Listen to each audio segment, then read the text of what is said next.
창세기 6장 다시 한번 읽고 가겠습니다.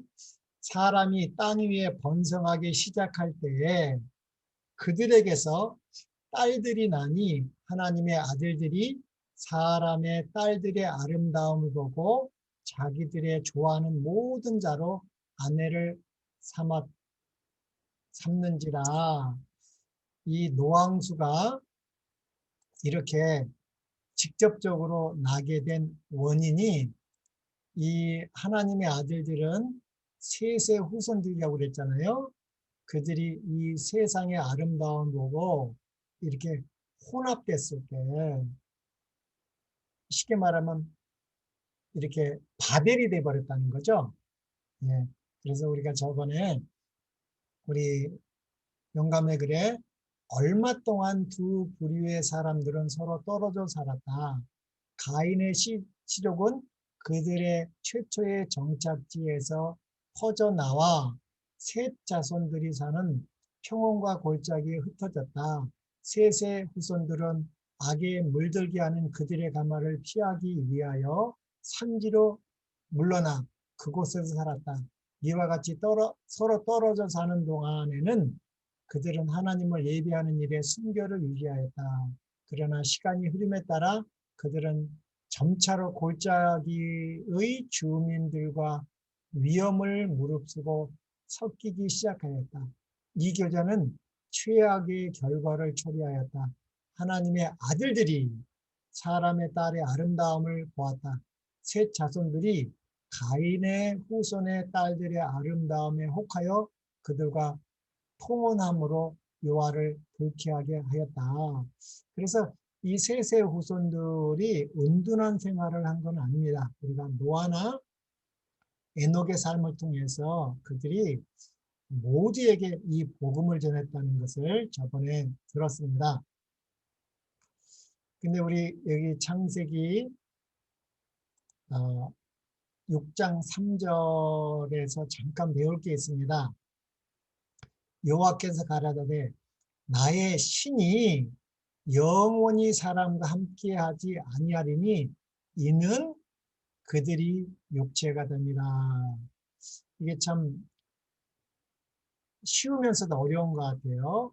여호와께서 나의 신은 성령을 말하는 것이죠.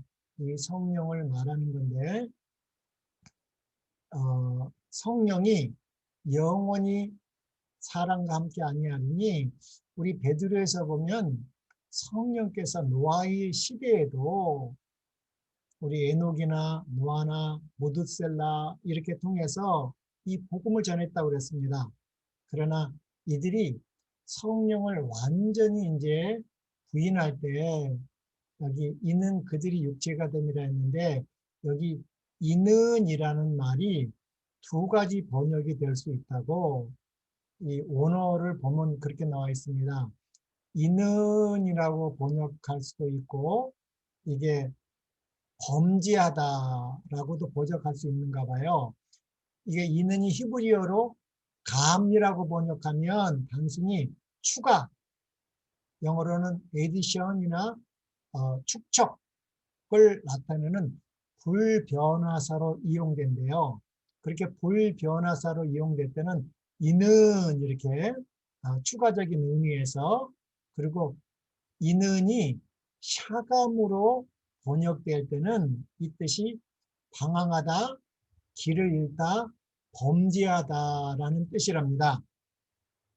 그래서 우리 재림교 주석에도 이렇게 나와 있어요. 그래서 그들의, 이걸 샤감으로 번역하면 그들의 범죄함으로 인해 사람은 육체가 됨이라고 번역할 수 있답니다.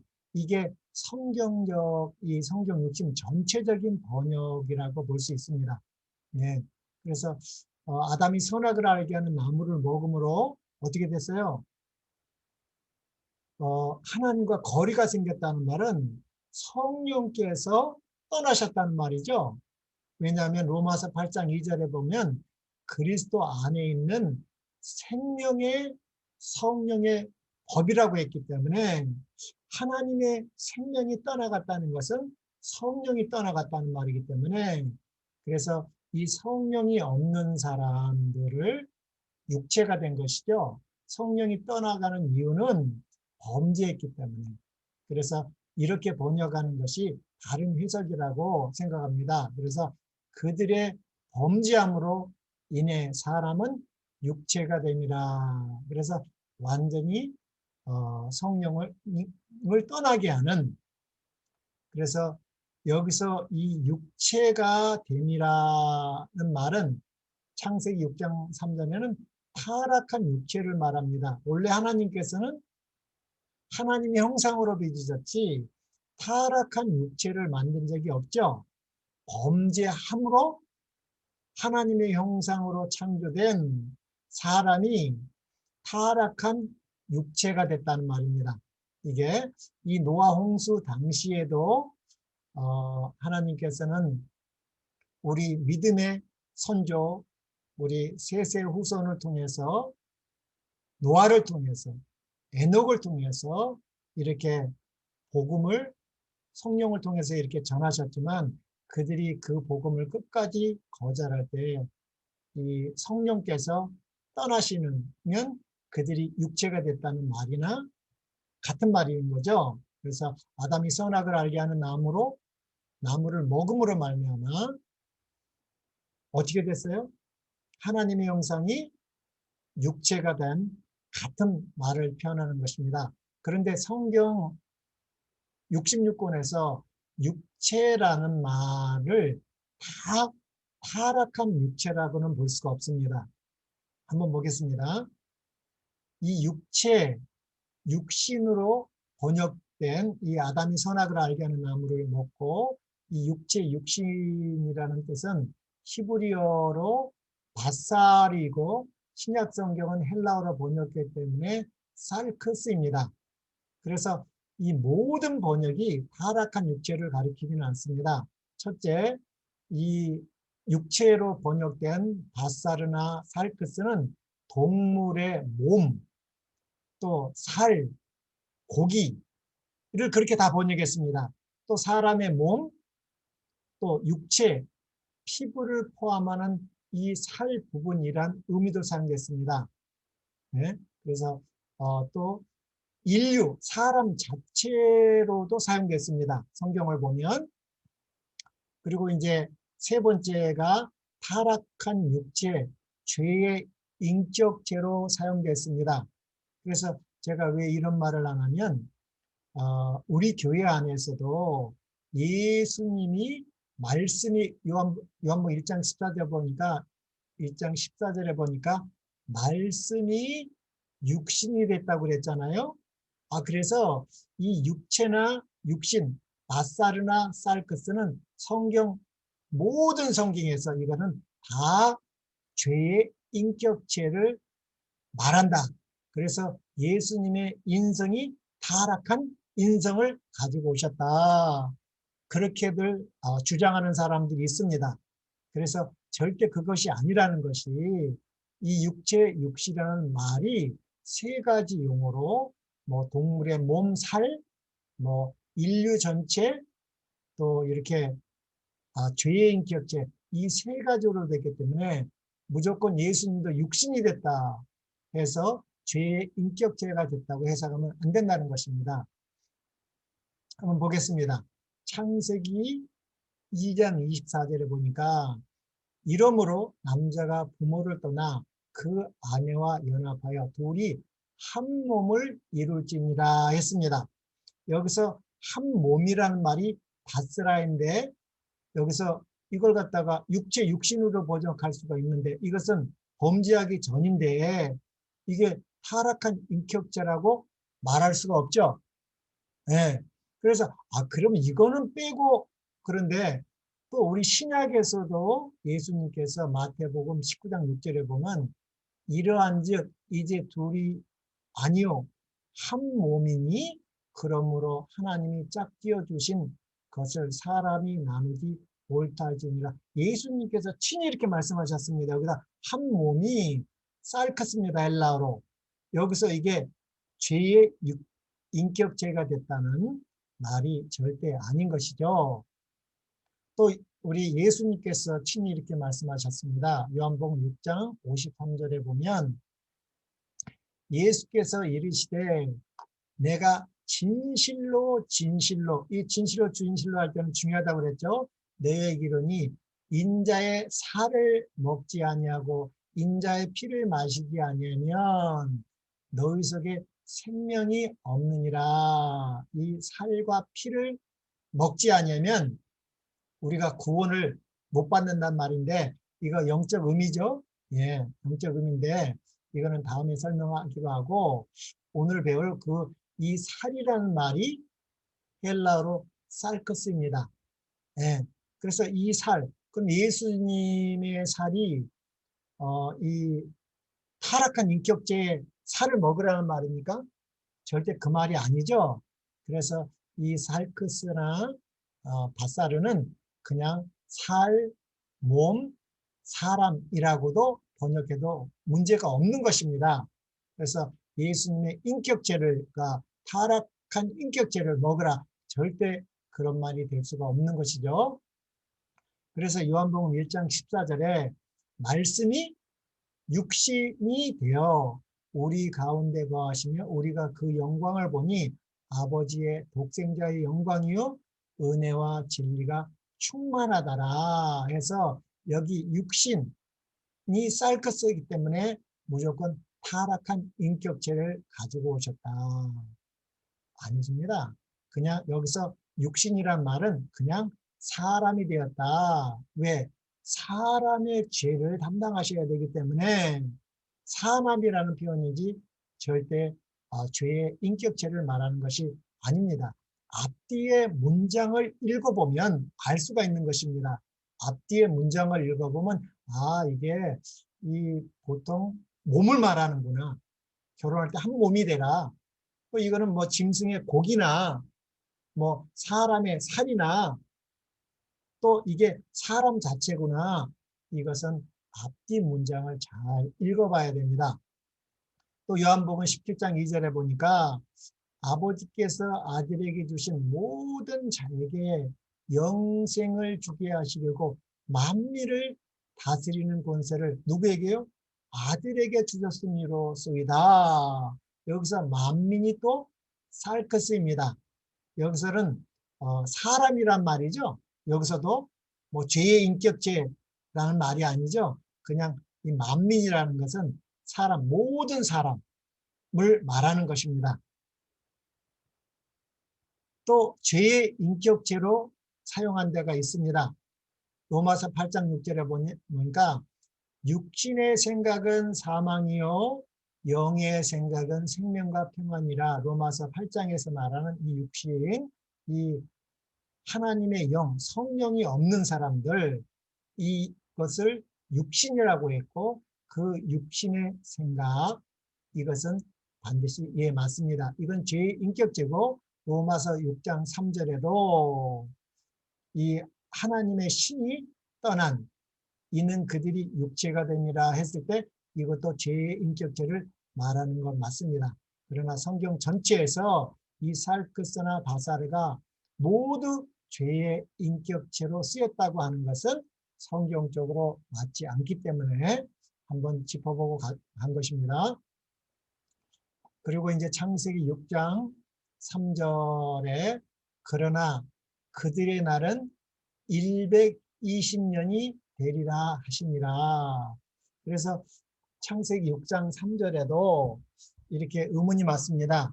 그때부터 120년을 살았다.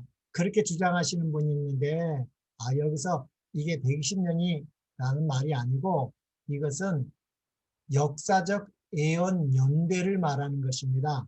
이 홍수가 날 수밖에 없는 그런 타락한 이 죄의 세상을 하나님께서 120년이라는 유예의 기간을 주셨다는 말이지, 이것이 인간이 120년만 그때부터 살았다는 말은 아니고, 또 어떤 분들은 이것도 120년이기 때문에 하루를, 예언상 하루는 1년으로 치기 때문에 이것을 애언으로 봐야 돼, 상징으로 봐야 된다. 그런 사람이 있습니다. 그래서 어떤 거 뭐 한때 두때 반때 42달 2300주야 이런 거는 이 상징적 애언으로 봐야 되고, 와, 이 바벨론 70년 포로 생활 같은 거는 왜 역사적 연대로 봐야 되는지, 왜 그렇게 보냐고 우리 재림교회를 이렇게 비난하는 사람이 있습니다. 그러면 우리는 반드시 이거를 설명할 수가 있어야 될 것 같아요. 예. 여기서 120년은 왜 역사적 연대이고 왜 상징적 연대가 아니냐, 그렇게 우리는 좀 설명할 수 있으면 좋겠습니다. 여기 보면 이 당시 모든 사람들의 수명이 120년으로 한정된다는 뜻이 아니죠. 왜냐하면 그 기간이 지난 후 대홍수 심판이 있을 것이라는 이 예언적 경고이고, 그리고 그때부터 이게 사람이 900 몇십 살았습니다.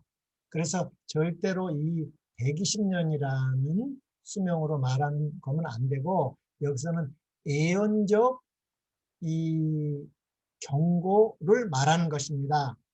따라서 이 기한은 당시에 타락한 인간들에게 주어진 심판의 유보 기간이자 동시에 그들이 회개할 수 있는 마지막 은혜의 기간이었던 것입니다. 이 베드로 후서 3장 9절에 보면 그 예언적 경고를 말하신 것입니다.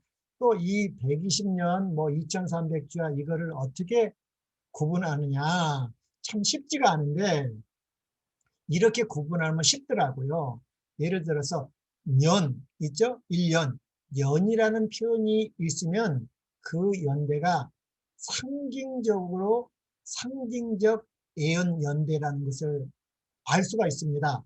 예를 들어서 70년, 120년 이 연이 불러가면은 이거는 역사적 연대입니다. 그러나 우리 상징적 예언 연대는 년이란 말이 하나도 안 붙었습니다.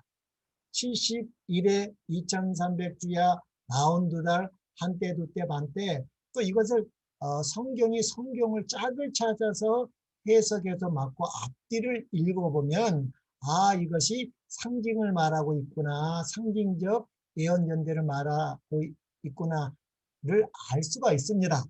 그러나 우리가 직접적으로 이렇게 봤을 때도 이 연이라는 말이 없으면은 이 상징적 예언 연대인 것이 거의 확실시되고 있습니다. 그러나 연 이렇게 붙어 있으면 이거는 역사적 예언 연대입니다. 또 창세기 6장 4절에 보니까 당시에 땅에 네피림이 있었고 그 위에도 하나님의 아들들이 사람의 딸들을 취하여 자식을 낳았으니 그들이 용사라, 고대의 유명한 사람이라. 이 용사나 유명한 사람은 좋은 사람들이 절대 아닙니다. 왜냐하면 하나님의 아들들이 사람의 아들들을 취하여 이렇게 섞여버렸기 때문에 이건 절대로 좋은 뜻이 아닙니다. 그리고 여기서 네피림이라는 말이 나옵니다. 이 네피림이라는 말이 우리 민수기에도 한번 나오는데 이 네피림이 뭔가 한번 우리 살펴보겠습니다. 좋은 사람들은 아니죠. 이 네피림은 그러면 어떤 사람들인가 한번 보겠습니다. 히브리어로 이 네필이라는 말은 이 폭군들 또는 침략자들이라는 의미를 갖고 있습니다. 원어 성경에 보면 폭군들 또는 침략자들. 근데 우리 70인역, 이 70인역 성경, 이 히브리 성경 24권을 헬라어로 번역하면서 이 구약 성경이 우리가 보고 있는 39권이 됐죠. 그 70인역에는 거인들이라고 번역됐습니다. 거인들. 그래서 영어 성경에도 자이언트, 킹제임스 그렇게 이렇게 나와 있거든요. 그래서 이게 그러면 이게 거인들인가? 이 폭군들 침략자들인가 한번 살펴보겠습니다. 그래서 실은 이 두 가지 뜻이 다 맞는 것 같습니다. 이 네프림이란 이 거대한 신체를 지닌 폭군들 또는 침략자들 정도의 뜻으로 이해할 수 있다. 저도 이렇게 하고 이렇게 주석에 보니까 이렇게 나와 있는데 이 말이 맞는 것 같아요. 왜냐하면 제가 이제 영감의 글을 가지고 사용할 건데 우리 이 당시 노아홍수 이 전에는 벌써 타락한 지 얼마 안 됐기 때문에 그 에덴 동산이 그대로 있었습니다. 또 에덴 동산을 지키고 있는 천사들도 있었고 그 당시 사람들은 다 아담이 4m 이상인 것처럼 굉장히 컸습니다. 예. 그런데 지금 우리가 살고 있는 이 세상에서도요, 어떻습니까? 저는 고작 키가 1m 63밖에 안 됩니다. 근데 제 아는 사람은요, 거의 2m에 가까운 사람이 있어요. 그러니까 저하고 목 하나 이상이 이렇게 달라요. 우리 이 세상에 사는데도 이 작은 사람하고 큰 사람하고 키 차이가 많은데 이 노아 당시에는 대부분 키와 이 명석감이 훨씬 우리보다는 나았죠. 그런데 그 큰 사람들이 살고 있는 그 당시에도 특별히 조금 더 큰 사람들이 있었나 봐요. 그래서 이제 그들을 이 네피림이라고 부른 것 같아요. 민수기에 보니까 정탐꾼들이 12정탐꾼이 가나안에 정탐하고 왔는데 그들이 뭐가 있었다고 그래요? 네피림, 이 거인들이 있었다고 그러지 않습니까? 그래서 이들은 그 노아홍수 당시에 다 키가 컸지만 그 중에서도 체구가 컸고 그 의미뿐만 아니라 이 폭군들 또는 이 침략 이게 섞여 있는 것 같습니다. 그래서 제가 이렇게 결론을 내렸는데 우리 영감의 글에 한번 보겠습니다. 모세 선지자 91쪽에 이렇게 나와 있어요. 그 장수한 사람들, 그때는 천년까지 가까이 살았으니까 이 장수한 사람들이잖아요. 신장과 체력이 탁월하고 신장이 굉장히 컸다는 거죠. 예, 지혜가 걸출하고 가장 정교하고 놀라운 일들을 고하는데 재간이 있는 거인들이 많았다. 이렇게 거인들이라고 또 우리 엘렌 지 화이트께서 표현을 하셨습니다. 예, 이 거인들 그들은 그들의 교만한 마음의 욕망을 만족시키기만을 추구했으며 쾌락과 사악의 길에 빠졌다. 문제는 뭐예요? 이 하나님의 신이 떠나갔다는 말은 마음에 하나님 두기를 싫어한 그들은 이 거인들, 네피림들이죠. 그들은 얼마 있지 않아 그분의 존재까지 부인하기에 이르렀다. 그런 결과로 그들은 더럽혀졌다.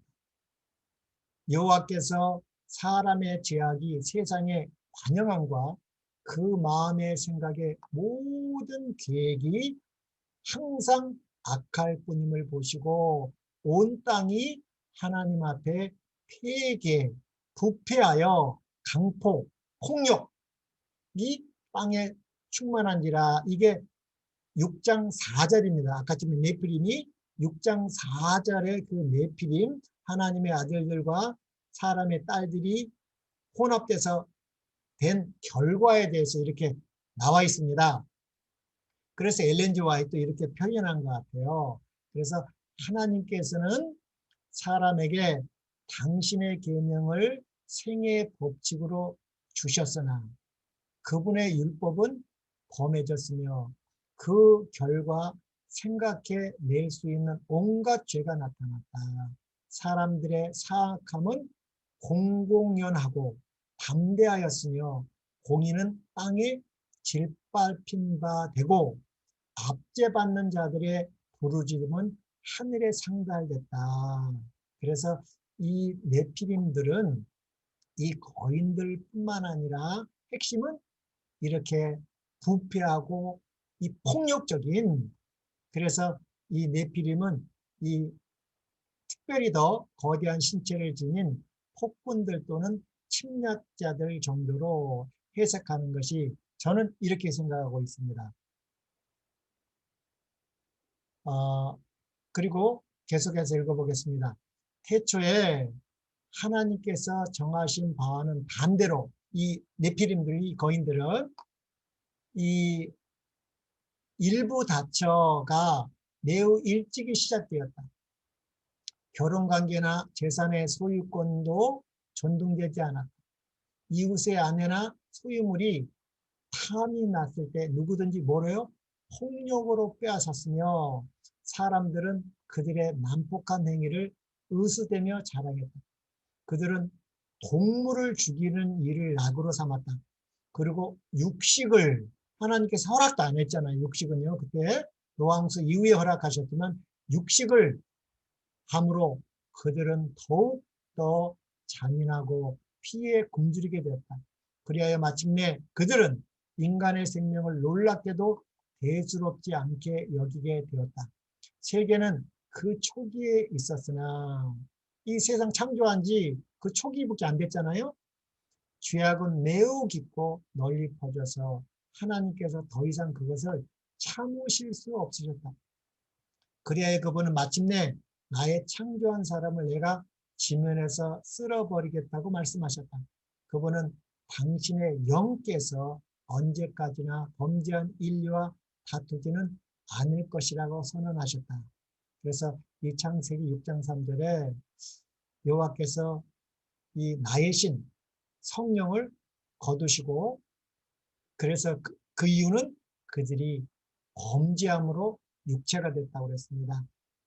그 중에서도 특별히 이 네피림들이 이렇게 홍수의 결과가 일어나게 한 주범들 같습니다. Meeting, yeah. But I can't see the time. What time is it? 6. 창세기 It's 6. Wait, you're talking to someone? 창세기 6장 5절로 11절 다시 한번 읽겠습니다.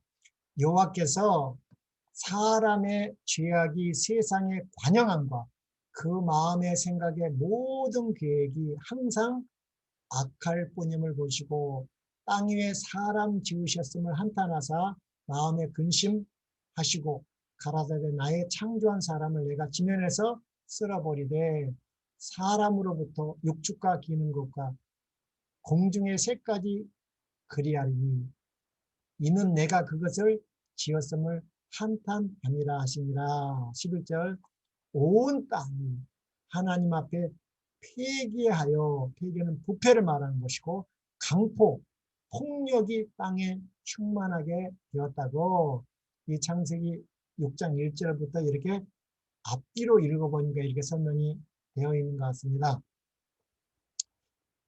그러나 이 노아라는 인물이 있었습니다.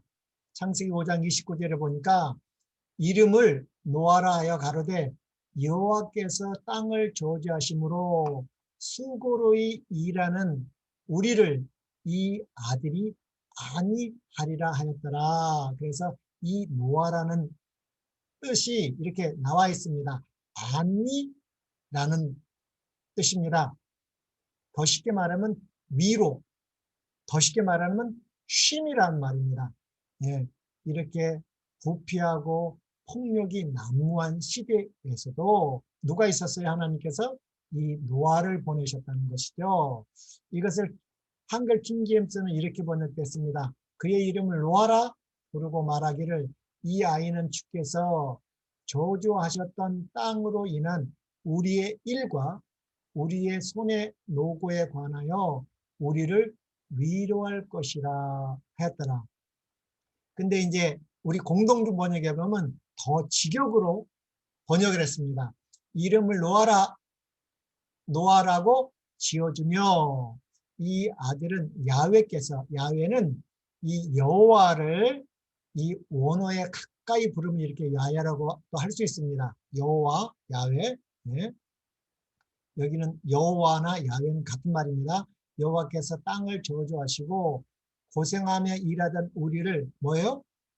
한숨 돌리게 해주리라. 이게 지역하면 이렇게 번역이 될 수가 있습니다. 이 미로라는 말이 우리가 숨을 돌린다는 말이죠. 예. 그래서 하나님께서는 이 노아를 부르셨습니다.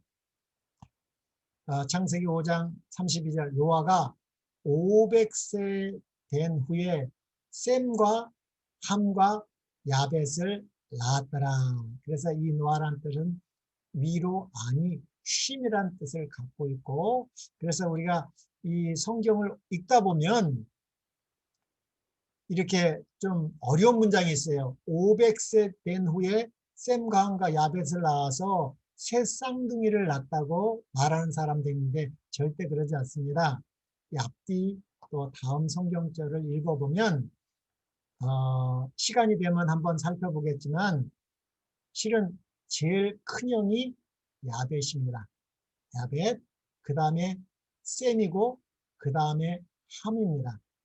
우리가 이런 거 한번 성경에서 이렇게 짝을 찾아서 왜 야벳이 큰아들이고 셈이 왜 둘째 아들이고 함이 왜 막내인지 한번 찾아보는 것도 괜찮은 것 같습니다. 그런데 항상 이 셈을 앞으로 냈을까? 또 이 데라가 이 아들을 또 아브라함과 나홀과 하란 셋을 낳는데 아브라함이 제일 먼저 오잖아요. 그런 이유가 무엇인지 그것도 우리가 시간이 되면 한번 살펴보겠습니다. 또 창세기 6장 8절로 9절 이 노아에 대해서 하나님께서 이렇게 말하고 있습니다. 노아를 왜 부르셨을까? 그러나 노아는 여호와께 뭐를요? 은혜를 입었더라. 노아의 사적은 이러하니라. 노아는 의인이요 당세의 완전한 자라. 그가 하나님과 동행하였으며 이 은혜를 입어야 되는 것입니다. 이 은혜가 뭘까요? 예, 그것은 창세기 3장 15절에 여자의 후손이죠. 그 창세기 3장 15절을 무슨 언약이라고 그랬어요? 은혜의 언약이라고 그랬습니다. 이 은혜의 언약이 예수님의 십자가를 통해서 무슨 언약이 된다고 그랬어요? 새 언약이 됐다고 그랬습니다. 노아는 이 아담이 셋을 통해서, 셋이 에녹을 통해서, 에녹이 무두슬레를 통해서 이렇게 창세기 3장 15절에 이 은혜의 언약을 기억하고 있었습니다. 그래서 하나님께서는 노아가 의인이요 당세의 완전한 자라. 완전했나요? 근데 창세기 9장 보니까 노아가 술을 먹고 벌거벗었죠? 그래서 그런 말은 무엇인가 한번 보겠습니다. 그리고 이 노아는 하나님과 또 성경에 나올 때 에녹처럼 동행했다고 했습니다. 이 하나님께서는 이 세상을 크게 두 번 심판하신다고 그랬어요. 첫 번째는 홍수, 물로 심판하시고 또 한 번은 불로 심판하신다고 그랬습니다. 그런데 이 물로 심판하기 전에 이 노아를 부르시고 복음을 증거하게 하신 것처럼 우리는 예수님 재림하시면 불로 심판하십니다.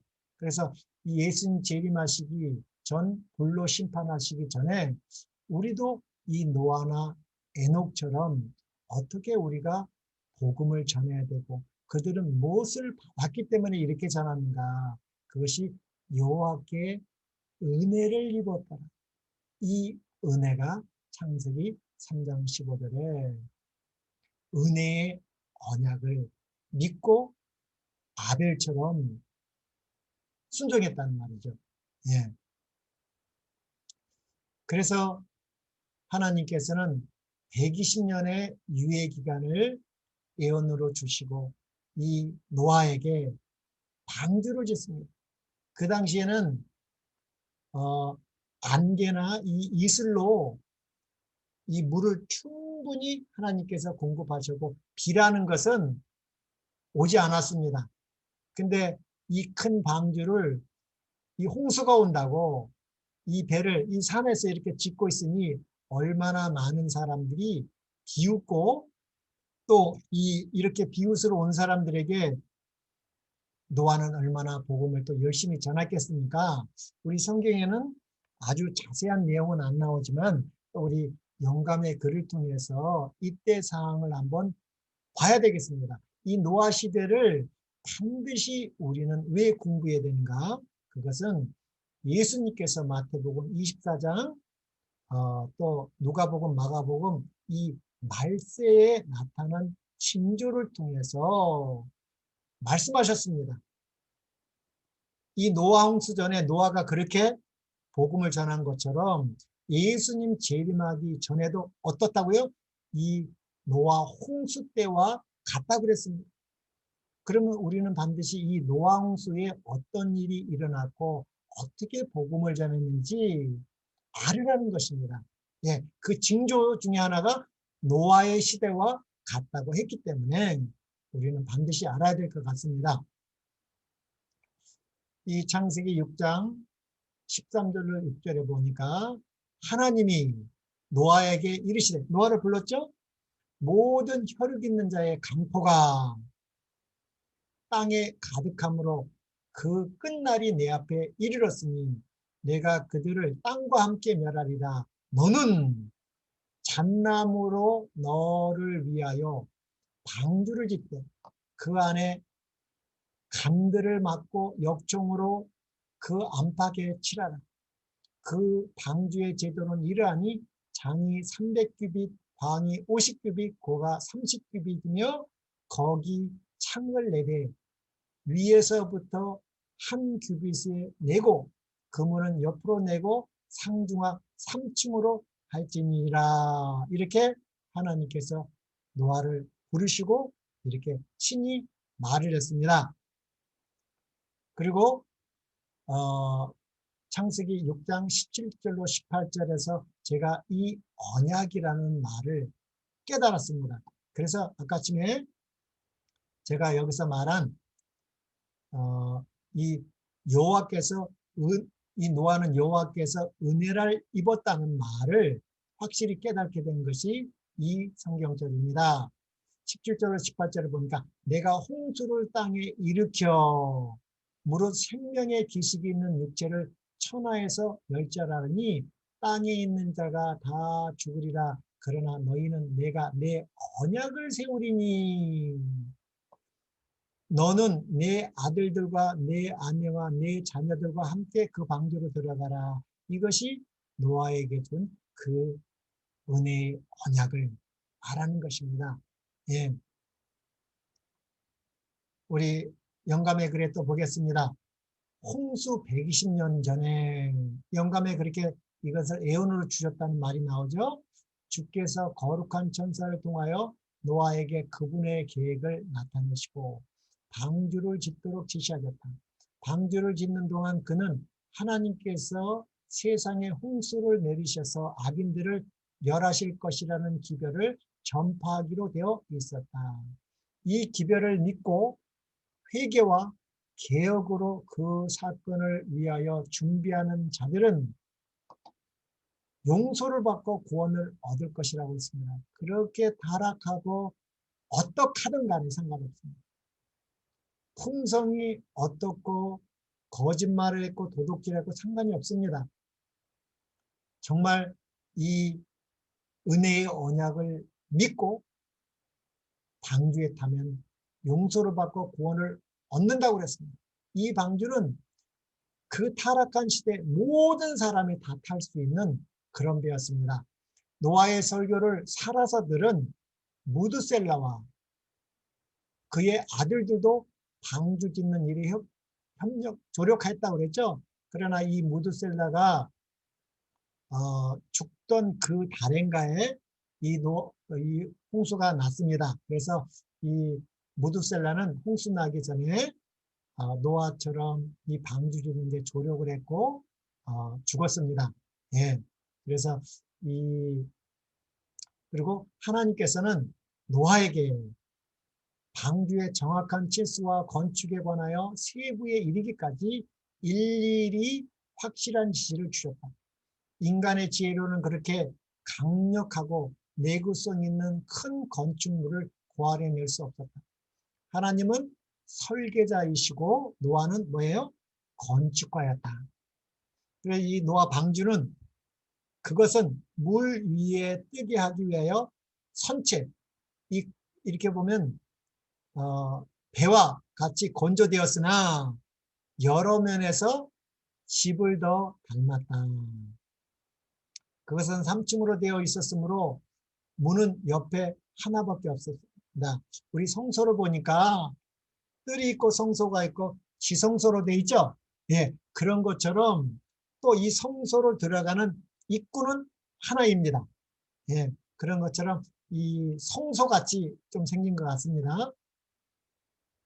믿음으로 노아는 아직 보지 못하는 일에 경과심을 받아 경외함으로 방주를 예비하여 그 집을 구원하였으니 이로 말미암아 세상을 정죄하고 믿음을 쫓는 의의 후사가 되었다. 이와 같이 하여 그의 믿음은 온전케 되었고 분명하게 드러났다. 노아는 하나님께서 말씀하신 것을 그대로 믿는 모본을 세상에 보여주었다. 그가 소유했던 모든 것을 그는 방주를 짓는 데 바쳤다. 참, 예, 하나님께서 잘 부르신 것 같아요.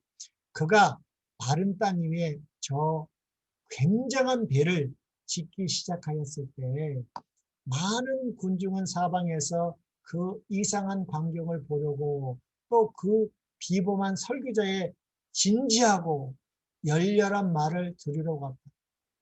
우리도 영원한 복음을 전할 때 이렇게 노아처럼 진지하고 열렬하게 이렇게 해야 될 것 같습니다. 방주를 짓기 위하여 내리치는 망치질 하나하나는 백성들에게 한 증거였다.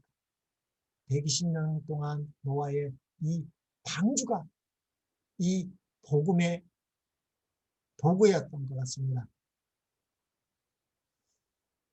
그러나 노아가 말하는데 이렇게 좀 비웃는 것 같습니다. 예. 그러나 이 사도행전 17장 31절에 보니까 이는 정하신 사람으로 하여금 천하를 공의로 심판할 날을 작정하시고 이에 저를 죽은 자 가운데서 다시 살리신 것으로 모든 사람에게 믿을 만한 증거를 주셨는데 이것이 은혜의 언약을 받느냐 안 받느냐에 따라서 이 심판이 결정된다는 것입니다. 그래서 이 노아는 이 심판을 말하고 너희가 이 은혜의 언약을 이 새 언약을 받아들이라고 진지하게 말하는 것 같습니다. 왜냐하면 하나님께서는 에스겔 18장 31절로 32절에 보니까 너희는 범한 모든 죄악을 버리고 마음과 영을 새롭게 할지어다. 이스라엘 족사가 너희가 어찌하여 죽고자 하느냐. 나 주 여호와가 말하노라. 죽는 자의 죽는 것은 내가 기뻐하지 아니하노니 너희는 스스로 돌이키고 살지어다. 하나님께서는 죽는 자의 죽는 것, 참 말이 이 현대 문어로는 맞지 않지요. 그래서 이 구약에도 우리가 무슨 자라는 거예요? 죽는 자라는 것입니다. 우리는 매일 뭐 하고 있어요? 죽어가는 것이라는 것입니다. 이 죽은 자들이 죽는 것을 하나님은 기뻐하지 않는다는 것입니다. 그래서 이 노아를 통해서 진지하게 이 복음을 받으라고 설명하지만 어떻습니까? 이 그림을 보니까 네. 한번 보겠습니다. 그 세대의 사람들 모두가 우상 숭배자라는 용어가 갖고 있는 의미 그대로 우상 숭배자들은 아니었습니다. 다 우상 숭배자는 아니었습니다. 예, 많은 사람들이 하나님을 섬기는 자라고 공언했습니다. 예, 노아를 비난하고 이렇게 한 사람이 하나님을 섬기는 자입니다. 예, 노아의 설교를 앞장서서 거절한 자들은 바로 이 부류의 사람들이었다. 그들은 하나님의 거룩한 품성이나 그분의 요구들에 신성하고 불변적인 성질을 깨닫지 못하였다. 하나님을 믿긴 믿어요. 죄가 보편화됨에 따라 그것이 점점 더 죄악적으로 보이지 않았으며 마침내 그들은 하나님의 율법은 더 이상 구속력이 없으며 죄를 처벌하는 것은 하나님의 성품에 배치된다고 주장했다. 이게 심판하지 않는다는 말이에요. 십계명이 폐했고 하나님은 믿어요. 예, 우리 교회 안에서도 그렇게 하고 떠난 사람이 있지 않습니까? 십계명 폐했다. 하나님은 심판하지 않는다. 예. 그리고 그들은 그분의 심판이 지상에 임하게 되어 있다는 것을 부인하였다. 세계는 하나님의 공의와 그분의 율법에 일제히 반대하였으며 노아는 광신자로 간주되었다. 우리가 참 이 말이 중요한 것 같습니다. 우리도 지금 복음을 전하는데 뭐 이 무신론자에게만이 아니라 믿는 자에게도 전해야 될 것 같습니다. 이들도 다 하나님을 섬기는 자라고 했는데 특히 이들이 거절했습니다. 앞장서서 거절했는데 이 하나님의 율법과 심판을 무시하는 것입니다. 네, 사단이 이렇게 하고 있습니다.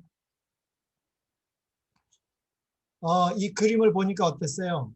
참 어떻게 이렇게 쌍을 이루어서 이렇게 참 짐승들이 어떻게 이렇게 들어갈까요? 예. 징조가 나타났습니다. 이 징조가 나타나고 이 창세기 7장부터 이제 하나님께서는 뭐 돼지 아마 다 처음에는 보시기에 좋았습니다. 예. 근데 이제 7장부터 정결한 짐승과 부정한 짐승을 창세기 7장부터 이렇게 구별하셨거든요. 그 이유가 뭘까요? 한번 보겠습니다. 창세기 7장. 너는 모든 정결한 짐승은 암수 7씩, 부정한 것은 암수 2씩을 내게로 취하며 공중에서도 암수 7씩을 취하여 그 씨를 온 지면에 유정케 하라. 그래서 동물들도 이 하나님의 음성을 듣고 저렇게 순종해서 들어가는데 누구는요? 예, 하나님을 믿는다고 하는 사람들은 안 들어가죠. 왜냐하면 창세기 3장 15절에 그 여자의 우선, 그 여자의 우선은 세 가지 의미가 있다고 그러지 않았습니까? 첫째는 원복음이었고, 예, 또 뭐예요? 은혜의 언약이었고, 그리고 첫 예언이라고 그랬어요. 이 예언을 믿지 않는 것입니다. 예. 그래서 여기 이 정결한 음식과 부정한 음식이 정확하게 구별되는데 그것이 레위기 11장하고 신명기 14장인데 신명기 14장에 한번 보겠습니까? 하나님께서 왜 정결한 음식을 노아홍수 이후에 허락하셨는지 너는 너희 하는 여호와의 성민이라. 우리가 하나님의 성민이라면 이 음식물을 구별할 줄 있어야 된다는 말 같습니다. 여호와께서 지상 만민 중에서 누구를? 너를 택하여 자기의 기업의 백성을 삼으셨으니라. 너희는 가증한 물건은 무엇이든지 먹지 말라. 너희 먹을 만한 짐승은 이러하니 이 짐승 중에는 총 5 짐승이 있습니다. 소, 양, 염소, 사슴, 노루입니다. 이 5 종류만 우리가 먹을 수 있습니다. 이 5 짐승은 또 어떻게 구별이 되냐? 무릇 짐승 중에 이 쪽발이 갈라졌습니다. 예, 돼지도 갈라졌죠? 쪽발이 갈라졌고 또 되새김질 하는 거를 먹을 수 있다고 그랬습니다. 근데 우리가 모든 짐승을 찾아보니까 정말 쪽발이 갈라지고 되새김질하는 것은 총 5 종류밖에 없습니다. 얼마나 기가 막힙니까? 하나님께서 이렇게 말씀하셨으니까. 그런데 이제 다만 쇠김질을 하거나 굽이 갈라진 짐승 중에도 너희가 먹지 못할 것 이거지니 토끼는 되새김질했는데 쪽발이 안 갈라졌죠. 돼지는 쪽발은 갈라졌는데 되새김질을 안 합니다. 그래서 그런 것은 부정하니 먹지 말라고 하셨죠. 그리고 또 뭐는 허락하셨어요? 물고기. 물에 있는 어족 중에 이런 것은 너희가 먹을 것이니 무릇 지느러미와 비늘이 있는 것은 먹으라고 정확하게 구분되어 있기 때문에 비늘이 있고 지느러미가 있어야 됩니다. 예, 오징어 맛있죠? 그러나 아닙니다. 예, 정확하게 우리는 구별해야 될 것 같고, 그러면 새들은 무엇을 허락하셨나요? 예, 성경에는 하나님께서 새는 무엇을 잡아먹으라고 한 말은 없습니다. 성경에는 무릇 정한 새는 너희가 먹으려니와 했어요. 근데 정한 새가 뭔지는 안 알려줬어요. 그런데 이런 것은 너희가 먹지 못할지니라 그래서 부정한 짐승을 이 얘기를 일으켰습니다. 뭐 독수리, 설개, 어위, 매. 그래서 이 부정한 짐승 외에는 우리 재림교회들도 이 닭이나 오리나 꽁이나 이런 거 먹지 않습니까? 예, 그런 것 같습니다. 이 부정한 짐승 외에는 허락하신 것 같아요. 그래서 성경에는 총 2가지 음식이 있습니다. 하나님께서 이 하나님의 형상으로 창조된 인간에게 창세기 1장 29절에 창조해 주신 음식이 있습니다. 창조적 음식이 있고 이제 우리가 공부하게 된 창세기 9장 이후에 노아홍수 이후에 하나님께서 잠시 허락하신 음식이 있습니다. 그래서 이 2음식이 있습니다. 그러나 또 이 예수님이 불로 심판하시기 전에 하나님께서는 이 허락된 음식을 다시 예언적으로 취소하신다는 또 말씀이 있기 때문에 우리 예언의 지도를 따라가는 사람들은 참 이거를 잘 구분해야 될 것 같습니다. 그래서 이제 우리는 예수님의 피로 산 우리 몸이 뭐예요? 성전입니다. 그래서 이 사도 바울은 미래를 보고 이렇게 말했습니다. 그런즉 사랑하는 자들아 이 약속을 가진 우리가 하나님을 두려워하는 가운데 거룩함을 온전히 이루어 뭐요? 육과 영의 온갖 더러운 것에서 자신을 깨끗이 하자. 이게 성소정결입니다. 우리의 몸이 성전이기 때문에. 그래서 이 영과 육, 그래서 우리는 이 음식물에 관한 공연을 잘, 예언을 상고하는 사람들은 잘 기억해야 될 것 같습니다. 또 우리 영감의 글에 이렇게 나왔습니다. 그들의 은혜의 기간은 거의 끝나가고 있다. 이 120년 방주는 주께서 지시하신 대로 각 부분이 완성되었고 사람과 짐승을 위한 양식도 저장되었다. 이제 하나님의 종은 백성에게 마지막으로 엄숙한 호소를 하였다. 이 120년이 거의 다 이제 지나간 것 같아요. 말로 표현할 수 없는 애절한 열망을 가지고 그는 찾을 수 있는 동안에 피난처를 구하도록 그들에게 간청했다. 우리도 이 영원한 복음, 이 세천사의 기도를 이런 노아의 마음으로 전해야 될 것 같습니다. 그러나 또다시 그들은 이 노아의 말을 배척하고 농동과 조소의 소리를 높였다. 갑자기 돌아가는 군중이 침묵에 휩싸였다. 각종 짐승, 가장 사나운 짐승에서 온순한 짐승뿐 아니라 야수들에 이르기까지 각종 짐승들이 산과 숲에서 나와 조용히 방주를 향하여 걸어가는 것을 보았다. 아까쯤에 제가 그림으로 보여드렸지 않습니까? 이런 거를 봤습니다. 이게 어떻게 우연히 일어날 수 있을까? 동물들은 하나님의 명령을 순종한 반면 사람들은 불순종하였다. 거룩한 천사들의 인도를 받아 암수 둘씩 노아에게 나와 방주로 들어가고 정결한 짐승은 7쌍씩 들어갔다. 그래서 이런 이적을 봐도 안 되는 것입니다. 예, 우리가 이적을 보여주면 하나님을 믿는다고 그러는데 아닌 것 같습니다. 정말로 우리는 이 복음을 믿어야 될 것 같습니다. 하나님께서 노아에게 너와 내 온 집은 방주로 들어가라. 내가 이 세대에 내 앞에서 으름을 내가 보았습니다고 명하셨다. 노아의 경고가 세상 사람들에게는 거절을 당하였지만 그의 감화와 모본이 그의 가족에는 복된 결과를 가져왔다. 그의 충성과 성실의 보상으로서 하나님께서는 그의 모든 가족들을 그와 함께 구원하셨다. 죄 많은 인류에 대한 자비의 간청은 그쳐졌다. 들의 짐승과 공중의 새는 피난처로 들어갔고 노아와 그의 가족은 방주 안에 있었다. 여호와께서 그를 닫으셨다. 문이 하나라고 그랬잖아요. 예, 그라는 표현을 썼다는 것이 좀 의미심장한 것 같습니다. 하나님께서만 이 방주의 문은 열고 닫을 수 있었습니다.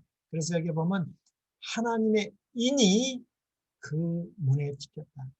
하나님께서 그것을 닫으셨으며 하나님께서만 그것을 여실 수 있었다.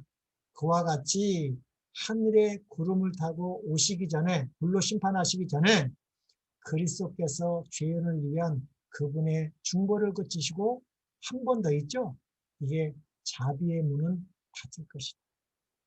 우리는 정말 이 자비의 문이 닫히기 전에 노아가 여호와께 은혜를 입은 것처럼 우리는 이 은혜를 입고 우리의 모든 것을 이 복음 사업을 위하여 헌신하는 우리 복음전도반 성도님들이 되시기를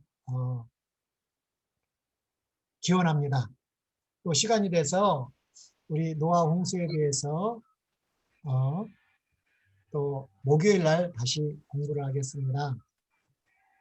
하늘에 계신 아버지 하나님, 노아가 물로 심판받기 전에 이렇게 하나님께 은혜를 입고 복음을 충실하게 증거한 것처럼 우리도 곧 자비의 문이 닫히기 전에 이 영원한 복음이 우리의 삶을 통해서 노아와 그의 가족처럼 증거할 수 있도록 이 말씀을 우리 심령에 새겨주시고 성령의 사람들이 되도록 인도하여 주시옵소서. 예수님의 이름으로 기도드립니다. 아멘. 감사합니다. 네, 감사합니다. 아멘. 감사합니다. 감사합니다. 감사합니다.